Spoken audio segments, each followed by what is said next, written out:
let's be honest here. The society telling you that marriage is broken is only society's translation of it. God designed it perfectly. And it's an absolutely beautiful thing if you follow what he told you to do. Yeah. That's where we as humans make mistakes. And luckily, we have a roadmap to get back.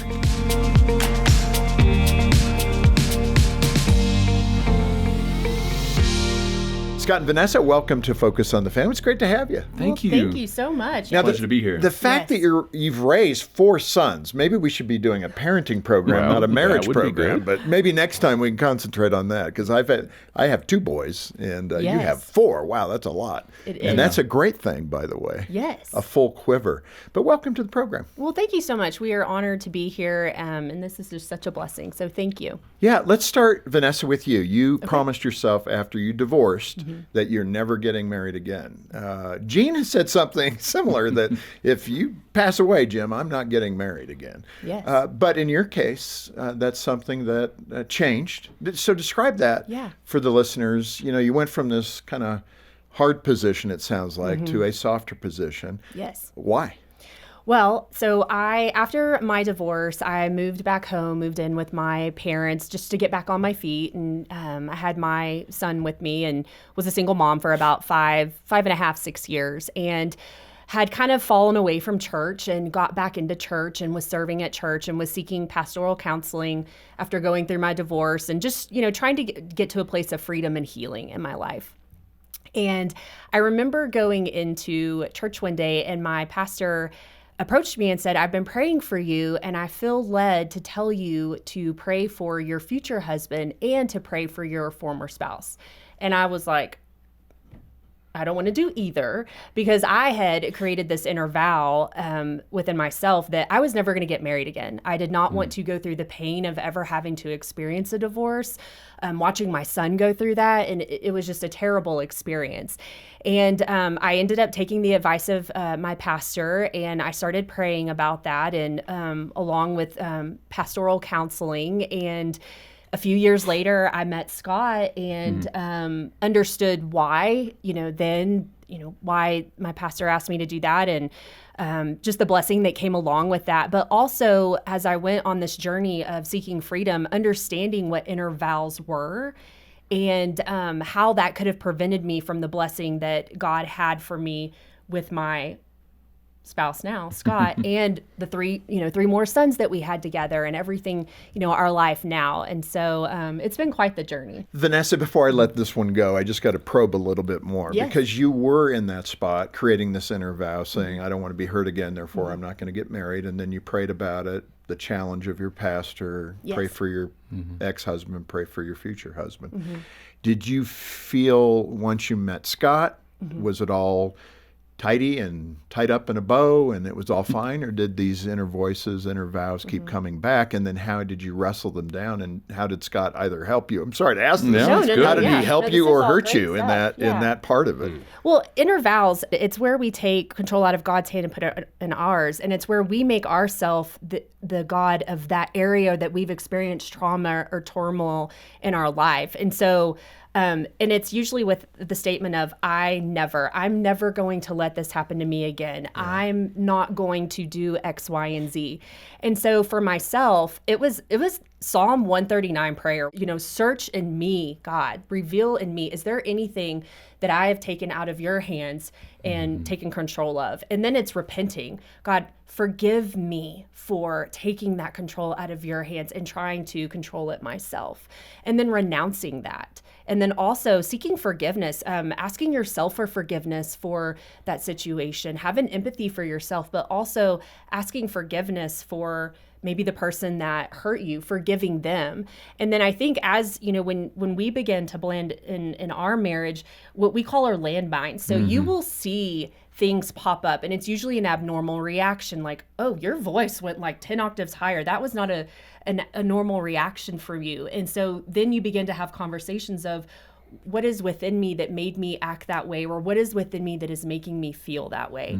And having those conversations and beginning to process and dissect that. Scott and I are also big proponents of biblical counseling. And so we saw a biblical counselor. And so together we processed that out. And there was a lot that, even though I had gone through freedom and healing through church and, pastoral counseling, there was still a lot there that I still needed to work through and deal with. Well, I really appreciate that, because I think that's how I was going to. It can sound like, well, I bundled it all up and it was done. But it's more like gardening. Yes. These weeds are popping up throughout the rest of your life. Yes. And you got to just keep plucking the weeds, the things that are going to choke off the good fruit. Yes. Right? And Yes. that's true for all of us. That's what's so amazing. This isn't like a second marriage thing. This is a first marriage thing. That's right. Yes. Because we bring all those fears into the relationship when we get married. Right. Regardless of what the situation is. Yeah, and I think through that process, I learned is that fear is from the enemy, but fear hinders us from the blessings of God. And so if we're letting that rule and we're holding on to these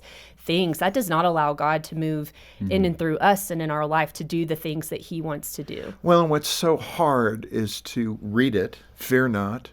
We're not created with the spirit of fear, but it's another thing to implement that. Sure. And that's where people need help, right? And that's where you Yes. need that counseling, Christian counseling, That's right. who can really help you. Vanessa, you had a dream during a difficult time in your marriage. What was the dream, and how did it communicate to you that God knows you're there and he knows your situation? Oh gosh, I have a lot of dreams. And so I know everybody, the Lord speaks to people in different ways, but I dream a lot. I dream almost every night. And I just feel that it's one of the ways that the Lord speaks to me. And during our litigation season, which is really where the birth of the ministry came to be, it was a refining dream. And ultimately, it was me being in the fire. And I think of in the book of Daniel, Shadrach, Meshach, and Abednego. Their names are so hard to say. But I think about them because in this dream, I was wearing this dress, and you could tell that I had come out of the fire, and there was kind of soot and stuff all over this dress. And I remember in my dream, there was a book, and I'm reading this book, and I turned to this page, and the Holy Spirit is next to me in this dream and points to this word. And in the dream, I asked what it meant, and it was redeemed. And we were in this season of just battling in this, child custody lawsuit. We didn't understand why this was going on, and we were just constantly on our knees praying, like, Lord, why? And I felt that in this dream, the Lord was revealing, one, that he's refining us in this season. He was refining our hearts, but just like in the book of Daniel, they came out of the fire not smelling like smoke. And it wasn't that God was going to take us out of the fire. He was promising that he was going to walk with us through it. Because in that refining season, he had to do something in our hearts, which was pull out every single impurity. And we saw that in our marriage. There were things in our marriage and in our outside circumstances with the child custody lawsuit. And it was such a beautiful experience. It was a very difficult experience. And so I would say to anybody that's in a refining season, if you feel like you're in the fire, man, embrace it. Like, that is a beautiful and safe place to be, because just like precious metals, gold, so the refiner will heat up precious metals like gold, and it will strip all of the negative things out of it. The impurities. And that dross is on the top, and they draw off. The really cool thing about refining is that when it is at its purest form, you can see your reflection in it. So if you think of the Father and he's doing this refining in your life, people are then going to be able to see the reflection of Christ in you. And I think it's so beautiful, because when we harbor all that bitterness and all of that stuff within us, like, that stuff is going to come out, and it is ugly. Yeah. But that refining, and that's what this dream was. And it gave me a better understanding of where we were at in the season, where the Lord was taking us, and things that we needed to do in our marriage to stay strong and cling to one another, but also fight for our family. Scott, blended families can often get their priorities out of order. And let me say it this way. Every family can get their priorities out of order. Explain how that can affect marriage. It seems obvious, but more specifically, how will that affect our relationship? So the one thing I would say first is God designed marriage perfectly. Let's be honest here. The society telling you that marriage is broken is only society's translation of it. God designed it perfectly. And it's an absolutely beautiful thing if you follow what he told you to do. Yeah. That's where we as humans make mistakes. And luckily, we have a roadmap to get back to where he designed it. So I want to encourage every family, no matter where they're at in their journey, that God designed it in a way that says, hey, here's some priorities you can have in marriage that will make it enjoyable, fun, and honoring to me. And every marriage can benefit from having that counsel. That's why we prefer and we point so much to biblical counseling is no matter where you are in your marriage, go back to the beginning and it'll make it right. So what are those 4 touch points? Absolutely. So we want to encourage touch points. So number 1 is just daily check-ins. As a marriage therapist, I find it odd that even married couples have a hard time with intimacy when it comes to checking in with each other.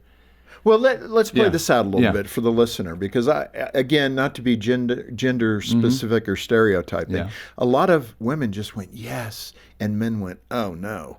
Check-ins? What are you talking about? What's a check-in? Well, it's super easy. So here is a great question. As you look at your spouse, husbands, if you're listening to me right now, I'm giving you the freebie. This is how you do it. Go to your wife and say, how's your heart today? Mm-hmm. What's the condition of your heart today? How are you? Not what are we doing? What's the schedule? What are the kids doing? What's your heart today? How are you? That's a daily check-in. Okay. That's good. It's not based on priorities of the schedule. It's based on how are we doing as a couple. All right. So that's number 1. Prayer times. So one of my favorite studies in all the studies that tell you marriage is bad, I'm going to tell you the one that's great. So big study, 1,152 couples that prayed together every day. Of the 1,152 couples that prayed together every day, only 1 divorced. Now that's a stat that you can go talk about. Because daily prayer time, not only with yourself, but with your spouse, that is how you stay connected as a couple. That is how you stay in line with the way God designed men and the way God designed women. As leaders, as helpers, you come together in prayer with your spouse. And keep it simple. It doesn't have to be this big thing. Go to bed, grab each other's hand, take turns praying. If you sound bad, that's okay. There's nothing wrong with that. Just do it. So that's number 2. Weekly date nights. I always say 2 things. There's 2 doors you should close every week. 1 is your bedroom door, and number 2 is the front door. So intimacy is important, but also taking your wife out for dates. Close the door. Leave the kids behind. Can the kids come? No, they're not welcome. They're not invited. This is our time together. So weekly date nights. And then the last thing I'll say is we do what's called a marriage and a business meeting every week. So business meeting is just that. It's schedule. It's saying, hey, where are we going? And are we on a good pace here? What's the schedule like for the next 5 or 6, 7 days? You know, what sports have to be done? Where are you going to be? The marriage is, hey, how are we doing? Are we connected? Did we have a good week? Was there something that happened this week that we want to go back and visit with? Say, hey, this interaction happened. I didn't want to say anything at the time because it wasn't right, but right now I'd like to talk about it in a non-defensive, accepting of your spouse's feelings type of way. So those are the 4 checkpoints. Vanessa, let me move to the children, because that's such a critical part of the blended family. And again, the concepts that we've been talking about are applicable to all of us. First-time family, second-time family, whatever it might be. But the kids in the blended family, it's hard to do, I think, the projection of God first, our marriage second, and the kids third, especially when the kids are feeling jealousy with the other spouse, whatever it might be, a mother or a father, but they don't feel quite like they're part of the family. What are we doing here, Mom? Right. You know, that kind of thing. How does a mom handle that? And Scott, I'm going to turn to you after that and say, how does a dad handle that in that blended family situation? So quietly, your previous children are coming to you saying, I don't know about Scott. I don't know about Dad. Yeah. What do you say? You know, I grew up in a blended family, so that was me at one point. When my mom and my stepdad, who is my father, I do not know my biological father, but when they were married, I had my mom for so many years by myself. And so when you get married, that time and that attention is pulled, and you feel that, and you're like, what is going on? How do I make sense of this? My mom and stepdad, I call them the OG Blended Kingdom family, because I mean, they just laid it out there from the beginning. My mom was like, hey, my husband comes first. I will never forget her telling me that. And at that time, like, I did not understand that. I was How old were you? I mean, I was probably 12. I mean, I was young. Yeah, but still right on the edge of teenhood. Well, and we married into a pastor's family, and so my mom and actually we both didn't know Jesus, and we came to know Jesus because of my stepdad and his family. Wow. And so so we married into a family that, I mean, God was first and foremost, and so it really flipped our whole world upside down, but for the good. But I remember them saying, like, our marriage comes first, and I really didn't understand that until I obviously was older and got married, and especially after Scott and I got married, and we were in church and doing our pre-marriage counseling, and that we understood the importance of that. And so whenever we got married, I remember I had this mindset of, you have an alliance with your kid. You both have gone through this very hard experience, and so you're each other's number one, so to speak. I mean, you have God, but there's no spouse there. There's no marriage. So you're each other's number one. And if you think about being in a car, I'm in the driver's seat. My son is in the passenger seat. Scott comes along. He moves into the driver's seat. I move to the passenger seat, and my son is in the back seat. And that is a totally different view. That's a good metaphor for the whole thing. For him, Yeah. yes. And so, it's having those intentional conversations. I think it's also allowing Scott and my son to let that bond and that establishment of trust and that foundation happen naturally. You have this kind of spiritual, emotional circle around the two of you. And then all of a sudden, Scott's in the picture, and you've got to draw that circle around the three of you. And sometimes children just have a difficult time understanding that concept. Yes. Because it was you and me, and now it's we. And you just have to slow down and be able to let them catch up and do the right thing, say the right thing. Yes. Scott, as a dad in that context, and again, dads are going to come in different forms and circumstances, right? You may bring kids into, in this case, you did not have children, but speak to that idea of engaging Vanessa's son, and now you're the bonus dad, or however you're going to express it, and how do you bond? How do you connect? How do you reassure this young man that you're in his corner, you're not in competition? Yeah.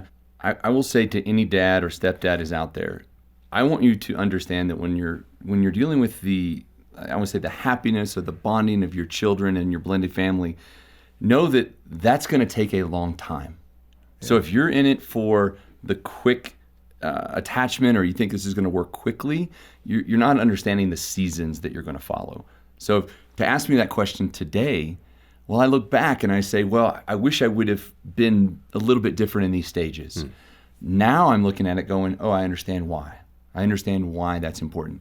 Now, practically, as a new stepdad, if you're in a new blended family, you're looking at this and saying, hey, how do I do this? And every situation is different. And that's why blended families are so unique, because we talk about families and kids bonding, but they may only be with you 4 days a month. So you're like, okay, how do we do this and create family? Or maybe they're with you 50% of the time, and maybe you have another house or another parent that's parenting them that is completely opposite of what you're doing. Whether you're parenting boys or you're parenting girls, the dynamics of a blended family are a multitude of who knows and what to do. Now, we've outlined in the book some practical steps, just about discipline, about how to have fun with your kids, how to, as a new stepdad coming in going, hey, I'm not here to, if I'm walking into a tornado, my job is not to grab every piece and put it in the right spot. My job is to sit as a pillar, even when the wild, crazy winds are going around me, but to be solid and to make sure that my marriage is first. Make sure that I'm connected to my relationship with Christ, because over time, that's what's going to matter. That's what's going to make the difference. You may not bond with your stepson or your stepdaughter in the first month. You may not bond in the first 10 years. Vanessa will tell you a great story about her own personal life, that it took years before she understood the value of her stepdad and the value that he brought to their life. So when we talk about those situations, as a stepdad, you want to be right, but don't have an expectation of what's going to happen. Well, I think it was so difficult, too, in that situation, spiritually, from a Christian standpoint. I mean, you guys are still believers in all this. It's really the one or two core ingredients that you don't want to drop, because that relationship with that child could be really difficult, a lot of strain, because that child's going through so much. Rejection. Yeah. Whatever created the split of the parents, that child feels some of that, like guilt. Did I have a role in that? All those things. So in that context, what I'm hearing you say is make sure the one or two things that are central is your relationship with Christ and then your relationship with your spouse. Yeah. And the kids need to see that. Yeah. And Absolutely. then be patient with them, be godlike toward them. And that's not easy because God's perfect and we're not. Well, to make it really simple, I always tell couples that I'm counseling, I'm like, when you get into a blended family, please understand that you're entering elementary school. You need to learn. So yes, I want to stay connected with my relationship with Christ. Yes, I want to make sure my spouse is right there in that priority list. But the third part of that is I need to go back to the basics and get back to learning, because what you've been naturally taught is not the ingredient for success. What maybe what your parents taught you is not the ingredients for success here, because not all that fits together in your new family. So you need to get down to basics and start learning. Yeah. How do what is it about discipline that I need to learn about my stepchildren? Well, we need to know that. Yeah. Because I see families that go into situations and the stepdad is taking discipline action on day one and there's no trust. There's no foundation. Yeah. So it's going to explode. Oh, yes. Scott, we're winding down on time, so let me end with you. And this is really delicate, and you can both jump in, but you encourage blended families that their home is not broken. And I think as a child, because my mom and dad divorced when I was 5, and then my mom remarried my stepdad at 8.5, and then she passed away when I was 9, and he bailed. He ran out on the family. We ended up in foster care. But the point of that is, I think as a child, I carried some of that broken feeling because I wasn't like everybody else. Now more kids are coming from broken homes. But back then, I mean, it was a little more rare. But speak to the feeling of brokenness and that God will take these broken pieces and put them back together. There's a real enemy who wants you to feel broken. So we have to understand, and Vanessa talks about this really well, the spiritual battle around our marriage and our spiritual battle for our children. And we have a real enemy. His name is Satan, and he hates us. And he wants to do nothing but destroy marriage and destroy family.